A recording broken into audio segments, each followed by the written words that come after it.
There we go. Excellent. So I'm Calum from Involve, and I'm here to talk about the Democracy Network, which is a project that Involve hosts. So most of us here are on the right-hand side. We're doing work in those colourful, fishy spaces around political education, electoral reform, devolution, community power, local democracy, and other forms of kind of democratic renewal. But it feels like there's a bunch of other stuff going on too that is pretty scary around whether it's declining trust, polarisation, standards in public life, and it feels a little like we might get eaten. So the idea is, if you haven't seen this organised fish thing before, the idea is by organising ourselves, we can do some of the eating, and that's essentially what the Democracy Network exists to do. Alongside organising, you'll notice there are some gaps in the fish on the right. There's also a bit of sectoral dentistry to fill those gaps if, as we bring people together, we realise, okay, there are a couple of things missing here that would be really, really helpful. Lots of people are doing this already incredibly effectively, so you're in one of these things right now.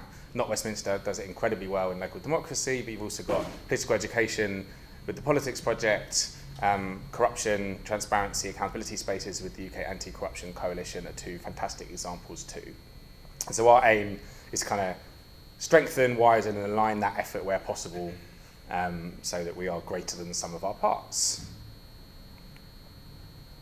In terms of what makes an effective network, that's kind of fairly simple idea, but maybe slightly more difficult to do. So bear with me with some slightly geeky network theory. Basically, there are 4 bits that most of the evidence shows are needed to make a really effective network. There's something about intention, being clear about where you're trying to get to, and structures to support that. There's something about relationships of trust that underpin the work you do together. There's something about supporting one another, clear lines of communication, building capacity. And there's something about actually wanting to achieve something concrete and being organised to get that done. What does that mean in practice? Well, for the last 12 months, really, and maybe a little longer, we've been kind of building a strategy around this and getting into some activities around it. So an example of those activities in terms of what we've been doing, in terms of that intention and that plan, there are a load of members of the network now. There is an elected steering group of which Diane is a member. There is a council reference that acts as a sounding board, and the kind of strategy that we have was formed by 50 organisations, many of whom are in the room, coming together, and there's some kind of sustainable funding for the next couple of years. In terms of that support piece, lots of connections in and communication. I'm just going to pick one thing out in terms of the Democracy Bulletin.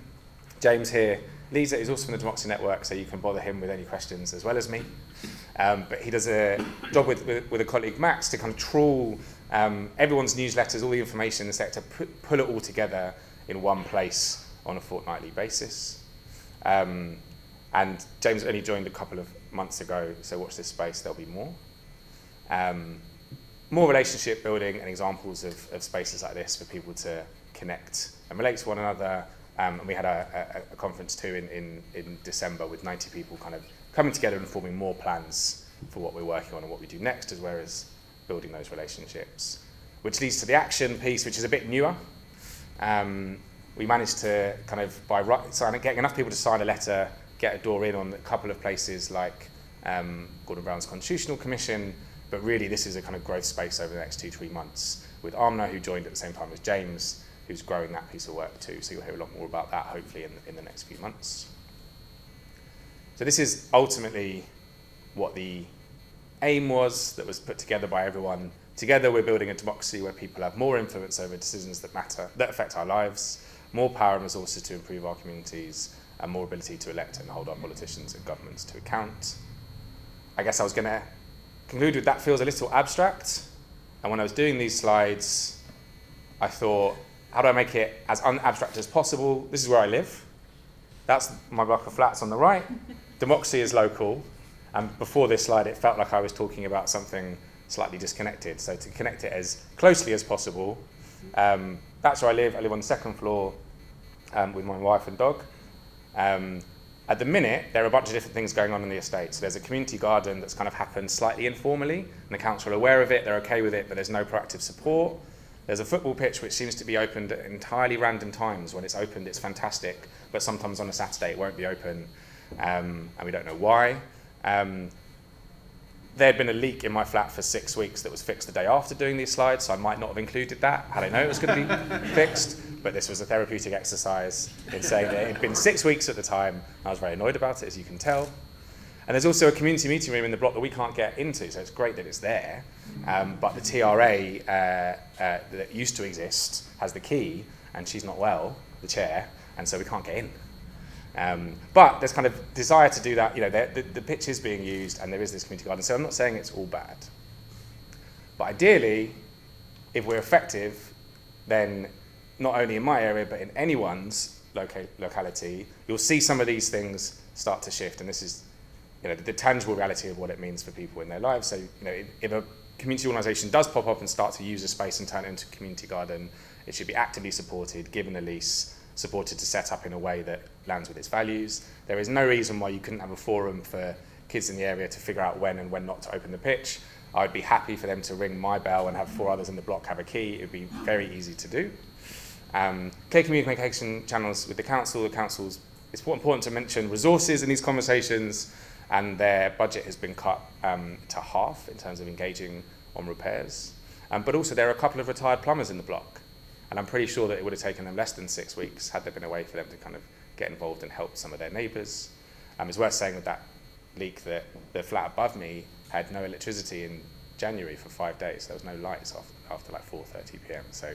And they knew their neighbour was a plumber and could have fixed it. So there was kind of that's where the kind of frustration arose. And then connecting it with, I guess, a national picture. Lots of people on the estate have kids. Childcare is incredibly expensive. It doesn't feel like there's a way to elect at national level politicians who can solve that issue in a clear way that would then come down and potentially be using that community room. So just to try and make it a little more tangible, that's hopefully what it will feel like, and I think you'll recognise some of those changes in all of your communities too. Who is it for? Any of you can get involved in the Democracy Network. It's for people and organisations, everyone who wants to build a stronger democracy. You have to fill out a form, and then there are some kind of value statements that we put together in those development days last year that we have to kind of sign up for, just so that we're all aiming in the same direction. And that's how you can do it, or you can talk to either me or James in the break. But there'll be plenty more things to get involved with in the next few months as well. So now's a good time to get involved. And that's it from me. Thank you very much.